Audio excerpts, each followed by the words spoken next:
Hi, in this video I'm going to pick up the baton and show you a demonstration of what it means to connect to the external domain in the context of multi-site orchestrator. So what I'll show you in this demo is a couple of simple but interesting things. The first is I'm going to import an existing layer 3 out that's living in my ACI fabrics into an MSO schema. This is a case where I've got an independent layer 3 out in each of my two sites. And the use case I'm going to focus on here is really north-south traffic via some physical ASA firewalls. Then what I'll do is I'll apply that layer 3 out after I import it to our tenant BDs and set up all the contracts, etc. And I'll do all of that in MSO. And the use case here that I'll highlight is carrying forward is each site will be accessing unique external resources only available in that site. I'll also quickly show you what it looks like when I enable the host routing function. Then what I'll do is I'll go on to build what we call an intersite L3 out, and in this case we'll show that an endpoint in one site is now able to access external resources either locally or unique external resources via the other site and vice versa. And really quickly, this should be quite familiar to you. This is the lab setup that I'm using for all of my demonstrations. The only thing I want to point out here is between the video before this and this video, I've actually upgraded my ACI fabric to ACI 5.02 in each of my sites, and I've upgraded my MSO cluster to version 3.0.2, and there are a couple of changes that we'll show you in the subsequent videos about what that brings to the table. So let's quickly go over what I've got going on in my demo topology and my desired outcome. So you should be familiar with our tenant Brown that we've been using in all of the videos up until this point. It's got a VRF that is stretched across both of my sites. If we take a look at site Amsterdam, we've got a unique and local bridge domain, BDAMS, and we've got a couple of EPGs. All of that lives specifically and only in the Amsterdam site. If we look at Barcelona, site number 2, you see we've got the same sort of thing where we've got a local bridge domain and a couple of EPGs that live only and locally in site Barcelona.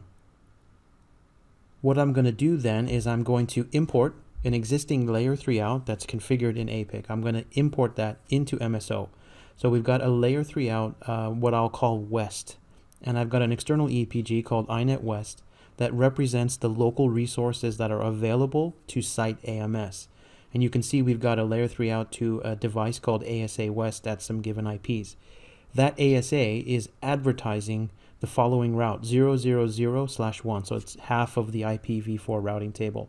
These are resources that are only available through the layer 3 out in site Amsterdam. At the same time, I'll also import a second and unique layer 3 out that lives in site Barcelona with the same kind of setup to a different firewall called ASA East, and this particular firewall will be advertising the route 128.0.0/1, the other half of the IPv4 routing table. It will be advertising that back to the Barcelona site. So that represents the resources that are uniquely available only through the layer 3 out in site Barcelona. With that being said, let's actually get on to showing you what this looks like in my fabric. Okay, let me quickly show you what I've got going on just as a refresher. So I'm looking at the APIC that is managing Site 1 Amsterdam, and you can see down here that I already have configured, not shown in the video, a layer 3 out called ASA iNet West, and I've got an external EPG called iNet West, and you can see in that external EPG here that the subnets that I've allowed through that layer 3 out is 000/1, or half the IPv4 routing table in my particular example. You'll also remember that I've got my clients and servers AMS and my bridge domains and all of those things. Now I haven't actually attached this layer 3 out anywhere. I've just deployed the basic layer 3 out objects. I'll go and do the rest through MSO. But there is one thing I wanted to point out here before I get to MSO is as I said, I upgraded my fabric to ACI 5.0.2 and my MSO to version 3.0.2. And you'll notice here that at this moment in time, well, you don't know it, but I'll tell you that, clients AMS can talk to servers in Barcelona and vice versa through a local, contract, and we showed that in a prior video. Now normally, if that were the case, you would see what we call shadow objects. So I wanted to show you a small change in ACI 5.0.2 and where you can go and verify that. So up in the upper right corner, if you click on the little icon that sort of looks like a user's profile inside a monitor, there's an area called settings. And here in this settings, there's a new setting that shows up in ACI 5.0.2, and that says show hidden policies. And it is normally off or unchecked by default. And the result of that being off means we will no longer show you shadow objects in the ACI UI. Now that's not to say they don't exist. They still exist. ACI is aware of them. MSO is aware of them. But for ease of the administrator not to get confused by what's a shadow object, what's not a shadow object, we simply hide them. And if you do want to see the shadow objects, because that's your preference, you can of course enable that box, and you're back to the old behavior of showing shadow objects through the UI. Okay, so here we are already logged into my multi-site orchestrator, and what you see here is my schema called Brownfield. Now, if you watch the other videos, you should be very familiar with it because nothing's really changed. We have our Brownfield set up where we've got tenant Brown, and we've already deployed some bridge domains and some EPGs, etc., just like I showed you in the slides at the beginning of this video. So just a quick reminder, as you can see here, I've got in the common items, so things that exist in both sites, is I created a contract. I created a VRF named V1 and a filter, really just kind of basic stuff that already exists across both sites. In Amsterdam, I've got a couple of EPGs. I've already pre-created a contract for us that I'm going to be using when I set up the connection to the layer 3 out in this particular site, in site Amsterdam, which is also called West. And then of course we've got our bridge domains with our subnets and all of the same information that you should already be familiar with. And the same thing holds true for Barcelona, so I'm not going to show that. What I do want to do here is I want to actually import the existing layer 3 out that lives in Amsterdam first, and I'll do the same for Barcelona, but I won't show it because it's exactly the same steps.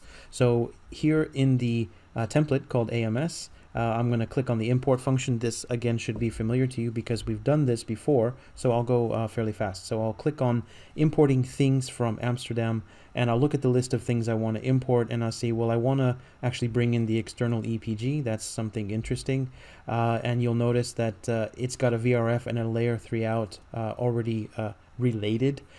Because the VRF already exists, I don't want to get an error when I try to import it again by mistake, so I'm going to go ahead and turn off that include relations for the moment.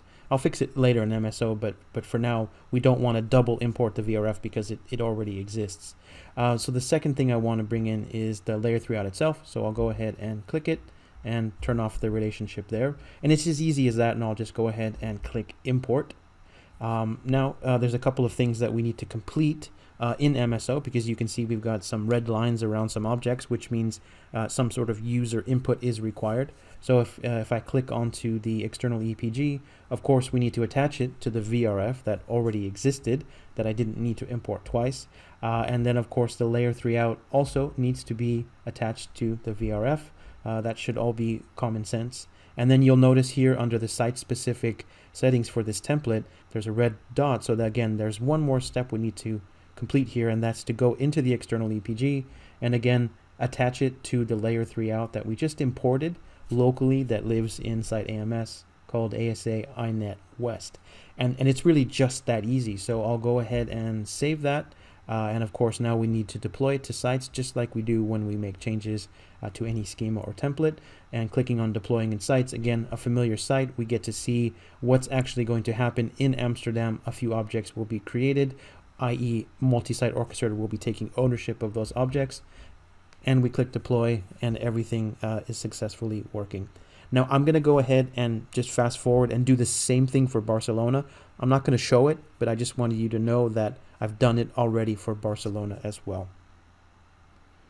Okay, now that we have both of our independent layer 3 outs, each inside Amsterdam and Barcelona, independently imported into their respective templates, let's actually go ahead and associate and attach this layer 3 out so we can actually make use of it and show that traffic will be passing only for those resources that are uniquely available across each of those layer 3 outs. So I'm going to click back into Amsterdam, and let's see here. I'm going to take the EPG called clients AMS, and I'm going to attach a contract. Now, I had already had these contracts built ahead of time. They're very simple contracts. They just basically allow everything. So I'm going to attach the contract called C-inet-west, and this particular EPG will be a consumer, so everything is good there. Now, the other side of that contract relationship exists in the external EPG.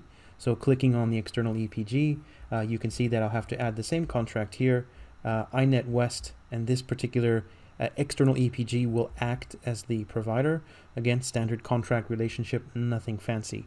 Now there's a couple of more things that we need to do here, and that's actually attach this layer 3 out to the bridge domain in site AMS.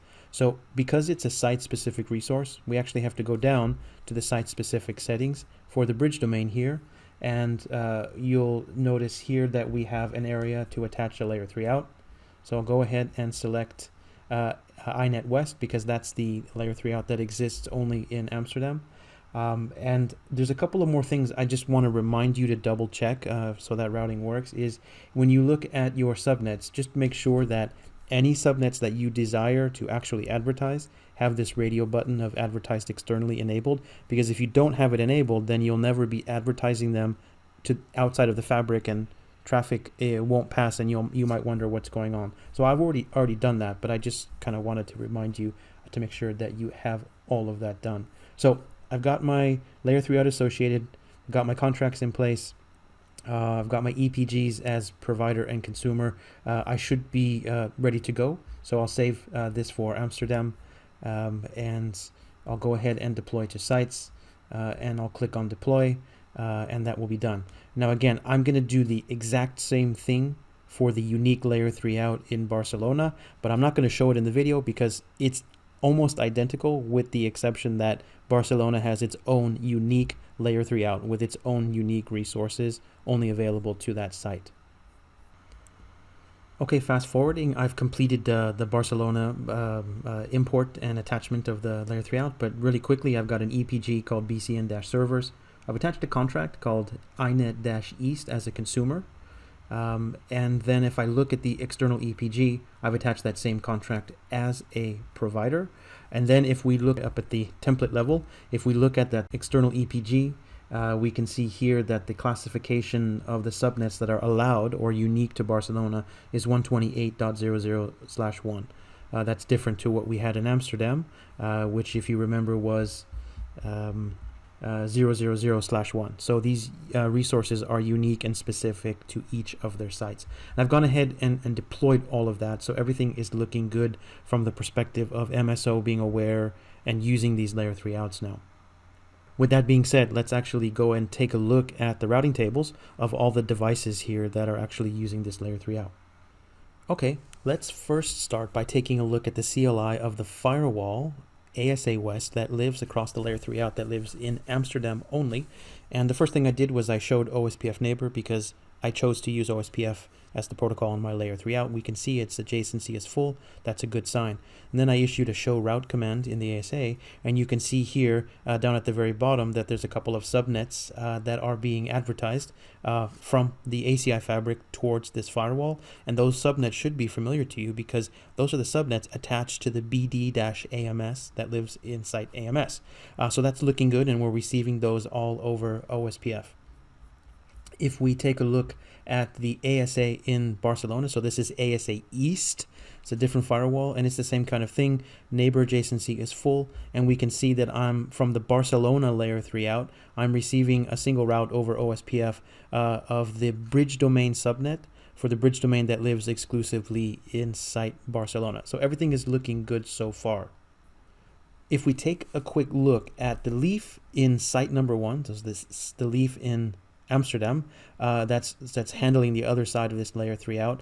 I did a show IP route for VRF tenant Brown and VRF V1. So if we look at the routing table, we can actually see an interesting entry here that I want to call out is we are receiving a route 000/1 from the adjacency to the ASA firewall, and it's OSPF default type 2. So this is the firewall in Amsterdam advertising that route towards OSPF so that my local BD and endpoints can actually get out to at least that half of the IPv4 routing table.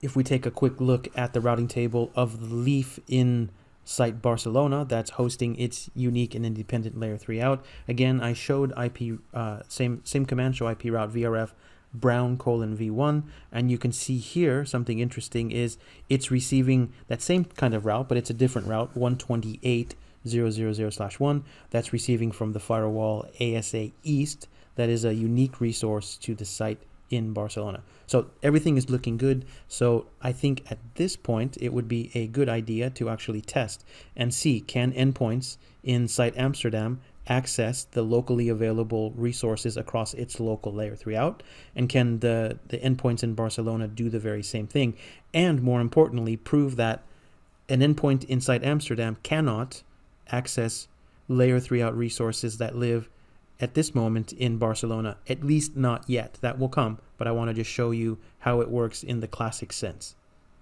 Okay, here we are in the console of an endpoint in Site 1 and a console in the endpoint in Site 2. So this particular Windows device at 192.168.1.11 lives in Site Amsterdam and should be able to access local resources through its local layer 3 out. And remember, that's the first half of the IPv4 subnet. So I'm just going to go ahead and ping Google's DNS server just to see if in fact this is working. And we can see here, just as expected, the layer 3 out resources are in fact reachable through this layer 3 out. If we take a look at the console, this is a Unix or Linux box. This is a device that, or an endpoint that lives only in Site 2 in Barcelona, and you can see that its address is 192.168.3.100. Can it ping the very same Google DNS address?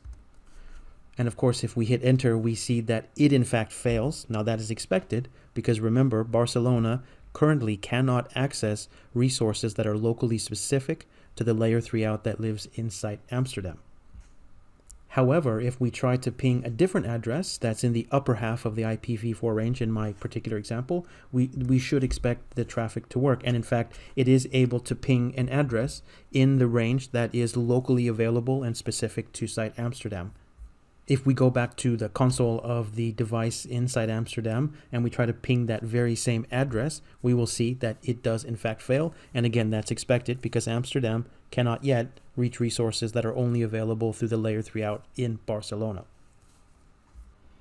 Okay, let's take a minute here and talk about host routes and show you how you would enable host routes in MSO. So my goal here is, I'm in my schema called Brownfield. I would like to turn on host routing for any of the subnets in the bridge domain BD-AMS. So you can see here, I'm down in the site level settings for the Amsterdam site. So let's go and find our bridge domain here. And if we click on the bridge domain and we look at the configuration settings on the right, there is a box there that is unchecked by default that says host route. And if I simply tick the box to enable host routing for this given bridge domain in this given site, I should then start to see /32 host routes advertised in the layer 3 out inside Amsterdam.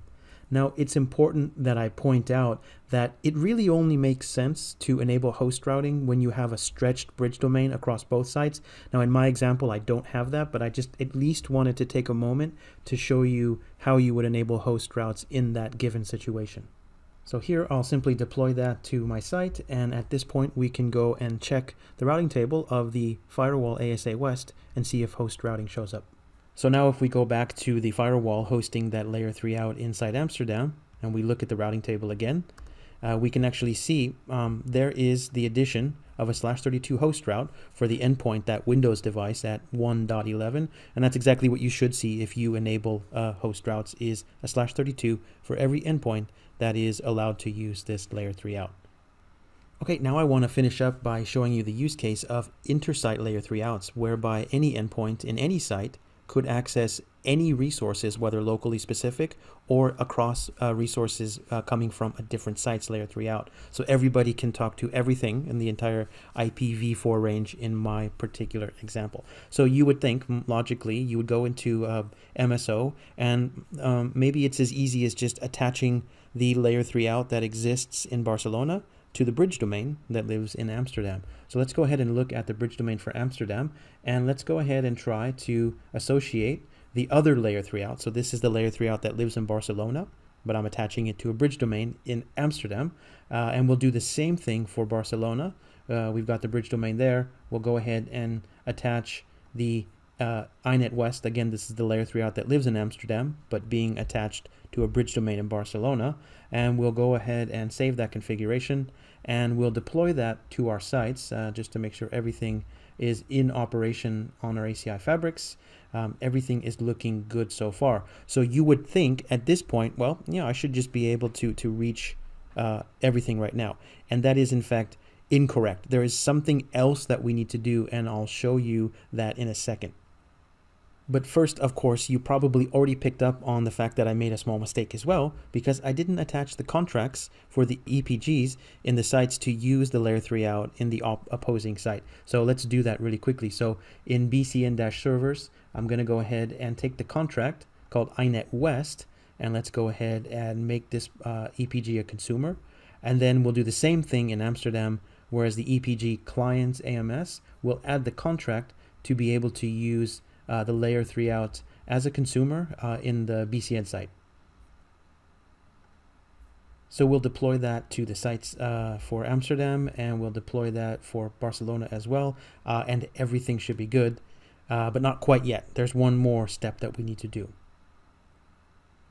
I just kind of wanted to quickly show you that at least at this point, even though traffic cannot flow equally from both sites to everything across the layer 3 outs, you'll notice that my ASA firewalls will actually have the subnets for the opposing site. Now the contract relationship allowed that to happen, but actually traffic actually can't flow, and I can go and show you that it will in fact fail. But you might be initially confused, like the routes in the routing table, so traffic should flow just fine. Now what this really means is if traffic were initiated outside of the fabric and coming inbound over this layer 3 out, the traffic would actually reach the endpoint, but the return traffic would actually fail because the Barcelona side doesn't know about the 000/1 prefix being learned in Amsterdam. That's the extra thing that we have to do to enable intersite layer 3 outs for all of this stuff to work. Okay, so here we are back in MSO. How do I actually do intersite layer 3 outs? Well, it's actually quite simple.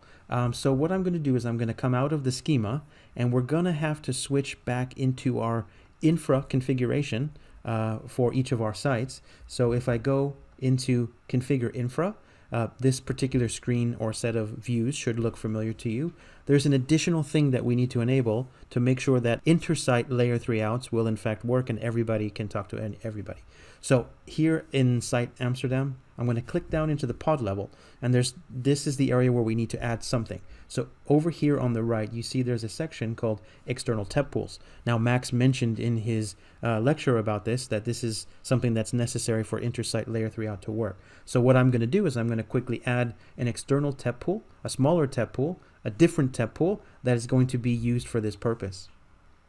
So in Amsterdam, I've added an external TEP pool of 192.168.101.0/24, and I'll go ahead and click save. And I'll do a unique one for Barcelona as well. That will be a different network and something specific to Barcelona. So you can see here that I've chosen 192.168.103.0/24 for the external TEP pool for Barcelona. Now all I have to do here is click deploy because I've made changes to the infra, and now that is actually pushed to all of the APICs in each of the sites. Before we do our final test of our endpoints and reachability, let's go back to the leafs that are hosting these layer 3 outs, and let's have a look and see if the route table has changed now that we've enabled intersite layer 3 outs. So I'll go ahead and issue the same command, show IP route vrf brown v1, and we can look at the routing table and we can see a couple of things here. Well, we can see our original prefix being received by our local ASA west, but we can also see another prefix down here, 128, and we can see that its next hop is not to an interface like the other route, but its next hop is to an IP address, 192.168 103.168.101.225. Well, what is that address? Well, this is an address that MSO pulled from the external TEP pool that I just enabled in Barcelona, and it's basically telling Amsterdam, hey, listen, if you want to reach this particular subnet, I'm advertising reachability to you through an intersite layer 3 out, and here's your next hop. And that next hop is simply the TEP associated to the border leaf node out of the routable TEP pool. The same thing holds true if we look at the leaf hosting the layer 3 out in Barcelona. We'll issue the same command. And we can see here, we've got our local route to a physical interface pointing to ASA East, but we've also got here at the top this 000/1, which is the resource being advertised through Amsterdam, and it's pointing to an address 192.168.101.225. Again, that's an IP address out of the external TEP pool that belongs to Amsterdam, and it's simply Amsterdam advertising to Barcelona, hey, if you need to reach this subnet, here's your next hop through me. Now for our final test, let's go back to our endpoints and let's just make sure that they can ping the full IPv4 address range because intersite layer 3 out is now in effect. So the test in the EP that lives in Amsterdam, this Windows device, let's see if it can ping that server, whereas before it failed. In this particular case, it is now working. So it can ping everything that it needs to across the entire routing segment. And if we look at the endpoint in Barcelona and we say, can I ping the Google DNS server 8.8.8.8, and you can see in this particular case, it is now working, whereas before intersite layer 3 outs, this was failing. So that concludes this demonstration video on accessing the external domain through multi-site orchestrator. On to the next video and back to Max. Thank you very much.